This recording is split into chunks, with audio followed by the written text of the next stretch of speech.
Good day. Could be Good morning, day. could be afternoon.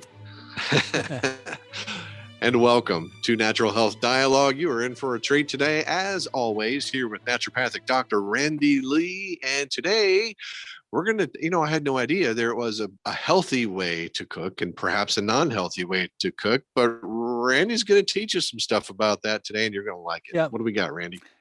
Joseph, we started this year, the whole idea of this first week of every month, it has to do with family relationships and building family relationships. And I'm going to tie how to cook in with family relationships today, and talk about the need for you to learn how to cook in this age in which we live. I've been really encouraged here lately to see all of these companies that are sending you all the ingredients. You pick a meal you want to have for any given meal that you have, and you send them off, and they send you all the ingredients already pre-prepared, and they send you the recipe. You can make quite a stock of those recipes if you do that. Now, why would I be excited about that? My excitement falls in the fact that you're actually preparing the meal yourself. And we've had the last 3 weeks where we've talked about gardening and container gardening and getting fresh produce and those guys. Well, once you get all that fresh produce, if you don't know how to prepare it, then you've kind of wasted your time. You're probably not going to go to the farmer's market and pick up a lot of fresh produce and come home and eat it raw. So you need to know how to cook it. And so we just thought we would talk a little bit about why we need to learn to cook and what's the importance of that. Back when I was a kid, most of the time, moms did most of the cooking in the house. As a matter of fact, we used to grade our moms on how well they could cook.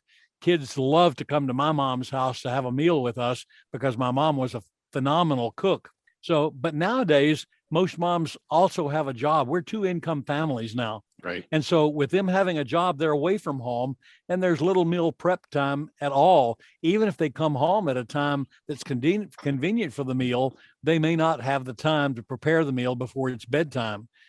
Shift work means regular meal makers may not even be home during the meal times. They may come out time for prepping a breakfast. So, and then add to that this pandemic that we've been going through for the last year. Many of the restaurants are closed. So you can't even run to the restaurant and get something that's been freshly prepared. You may be able to do a drive-through, but the drive-throughs really limit access to what I call quality cooked food. You can go through the drive-through and you can get a burger, or you can get a burrito, or you can get a pastry, but getting a good quality breakfast, that's becoming harder and harder to do. And the same thing for evening meals as well.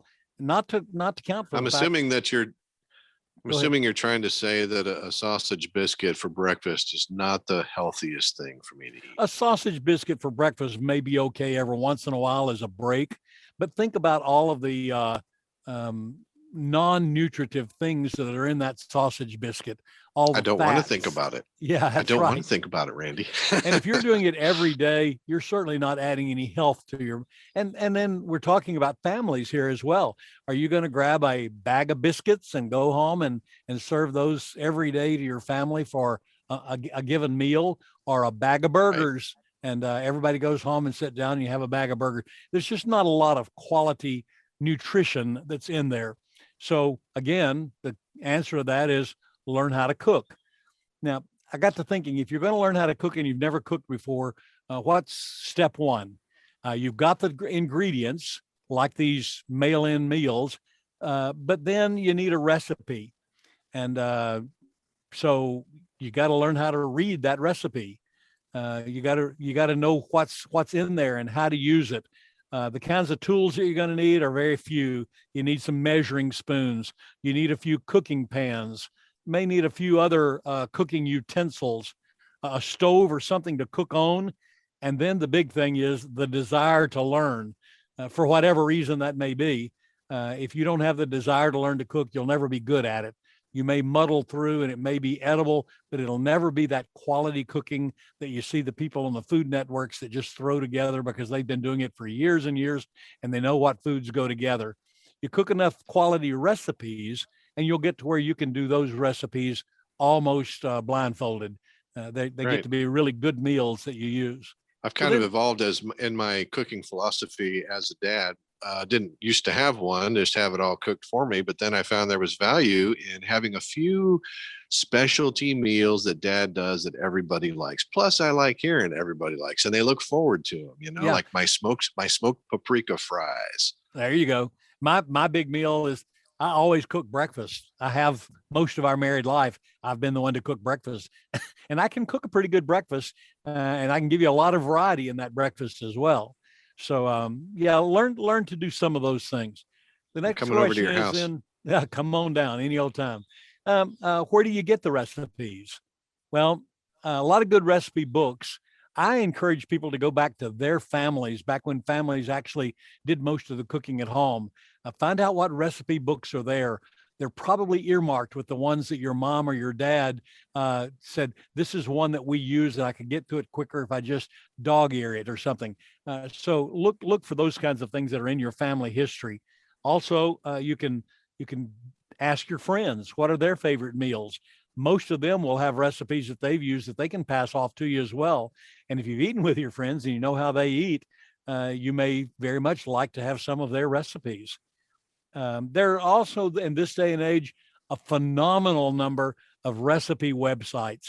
My wife is Oh yeah. constantly talking to me about going to recipes.com and picking up a good recipe. You just look in your pantry and see what you've got to cook, look in your refrigerator and see what you've got to cook. And then you do a search on one of those websites, and they'll have any number of recipes that you can do. Then you know what kind of spices you like, you know what kind of other ingredients you like. So you start looking for a recipe that includes the ingredients that you already like with the other ingredients that you already have in your pantry. And just get you a recipe, download it, or you don't even have to download it. You can just sit there with your iPad or any of your electronic equipment sitting open there on the counter, and Hmm. go through. And many of the recipes that you decide on, if you decide in advance, they even have a list of the products that you need to buy from the grocery store. Mm. Now, the reason I would do that instead of doing one of these mail-in websites is, remember, they're mailing in good ingredients and good recipes and you can make them, but they're in an advanced price. You're going to pay more for that. You can cook Mm. that same meal if you have the ingredients in the recipe on your own for about half of the price of what you're going to get it from them for. So Right. week number one of this whole start of this year was guarding your finances. So take a look at that as well. And then finally, practice, practice, practice. Like anything else in life, the first time you prepare that filet mignon, it might not be perfect. But if you do it enough times, you'll get to the point where it is really, really good. I was really excited to call my grandson one day, who's now living alone, graduated from college in December, and he was, when I FaceTimed him, he was preparing a meal from scratch. Said he got his recipe from his mom and had to call her once about how to throw some things together in the recipe, but he's preparing a meal for himself. And he says he periodically prepares meals for his friends as well. So that's exciting to me that he's learning how to cook. Why do this? One, I've already alluded to, it's cheaper. Secondly, you get fresh prepared dinners. Thirdly, you're preparing at times that are convenient for you. Fourth, you can control the quality of that thing by the quality of the ingredients that you put in there. And then fifth, and the one I like best in terms of what we're doing with this particular series, is preparing and cooking with a friend can be a social activity. There's nothing in the world like having a friend over. Y'all prepare a meal together, you cook together, you talk while you're doing that, then you sit down at the table and eat it together and laugh about it sometimes. Hmm. My parents always told us that we had to be home for mealtime. The repartee, the conversation that goes on at the meal table is the most real conversations you'll ever have with your family. So if you want to That's have a right. really truly family activity, cook together, sit down together, eat your meals together, learn how to cook. It's a very important part of your being a family together. And that overall atmosphere and the relationships are, I'm thinking, going to definitely impact your physical health as well to some degree. Absolutely, and we'll tie these together with some motivational things and spiritual things in the weeks to come. This is the last of our part of the series that talks about how to prepare. Now we're going to talk about how to stay healthy, and we'll do that for the next 7 months. Excellent. All right. Excellent information, Randy. Thank you very much. Thank you. And we'll see you next time. Bye-bye.